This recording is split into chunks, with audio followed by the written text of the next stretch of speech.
औज़ुबिल्लाहिमिनश्शैतानिर्रजीम बिस्मिल्लाहिर्रहमानिर्रहीम। सूरह माइदा की आयत नंबर 114 वाले कुछ वज़ाइफ हैं जो कुशादगे रिज़्क़ को लेकर हैं। हज़रत ईसा अलैहिस्सलाम की ये दुआ है और हज़रत ईसा अलैहिस्सलाम ने ये दुआ मांगी थी और अल्लाह ताला से माइदा मांगा था, यानी आसमानी दस्तरख़्वान। बहुत ही खूबसूरत आयत है। जिन लोगों के रिज़्क़ में बरकत नहीं है, जिन लोगों के रिज़्क़ में बहुतात नहीं है, जिन लोगों के रिज़्क़ में वसअतें नहीं हैं, जो लोग ये चाहते हैं कि उन्हें ग़ैब के ख़ज़ानों से रिज़्क़ अता हो, जो लोग ये चाहते हैं कि उनको ग़ैब के ख़ज़ानों में से रिज़्क़ मिले और अल्लाह पाक उनको उनकी हैसियत और औक़ात से बढ़ के अता करें, यानी उन लोगों की हैसियत और औक़ात से बढ़ के रिज़्क़ अता करे अल्लाह पाक, तो वो लोग सूरह माइदा की आयत नंबर 114 का एहतमाम करें। आयत नंबर 114 अल्लाहुम्मा रब्बना अंज़िल अलैना से शुरू हो रही है और बड़ी ही बेहतरीन आयत है और इस आयत को रिज़्क़ की कुशादगी के लिए पढ़ा जाते हैं। इस आयत को पढ़ने के दो तरीक़े हैं। एक तो ये कि आप इस आयत को अव्वल आखिर 3-3 बार कोई शॉर्ट सा बेशक पढ़ लें या दरूद इब्राहिमी पढ़ लें। 3-3 बार दरूद पाक अव्वल आखिर पढ़ने के बाद आपने दरमियान में 3 बार किबला रुख होकर बावुज़ू होकर सूरह माइदा पढ़नी है। 3 बार सुबह, 3 बार शाम को।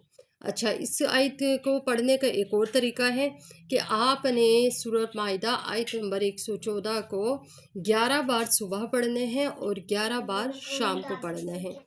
कहा यह जाता है कि सूरह माइदा पढ़ की आयत नंबर 114 पढ़ने वालों की रिज़्क़ में ग़ैब से बहुत सी बरकतें उतरती हैं, रिज़्क़ में बहुत से उनके वसअतें होती हैं, बरक़ात उतरती हैं, बीमारियों से हिफाजत मिलती है, उनका खाना जो होता है उनके लिए बाइसे शिफा बनता है। अल्लाह पाक ने रिज़्क़ में बहुत सी बरक़ात रखी हुई होती हैं, लेकिन हम लोगों के अमाल की वजह से बाज़ औक़ात हम उसी रिज़्क़ पे अल्लाह का नाम नहीं लेके पढ़ते, उसी रिज़्क़ में शैतान को शामिल कर लेते हैं, तो जिसकी वजह से उस रिज़्क़ की बरक़ात जो होती हैं हमें मिल नहीं पाती।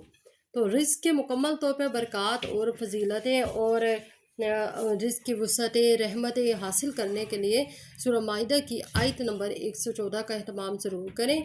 वो लोग जो रिज़्क़ के लिए परेशान हैं, वो लोग जो कहते हैं कि हम मट्टी में सोने में हाथ डालते हैं वो मट्टी हो जाता है, इस तरह के तमाम लोग जितने भी मसाइल हैं, जितनी भी परेशानियां हैं रिज़्क़ को लेकर हैं, तो आप सूरह माइदा की आयत नंबर 114 का एहतमाम करें। आप इस तरह भी पढ़ सकते हैं कि 11 बार सुबह पढ़ लें, 11 बार शाम को पढ़ लें, या फिर किबला रुख होकर बावुज़ू होकर 3 बार सुबह और 3 बार शाम अव्वल आखिर दुरूद पाक के साथ पढ़ें।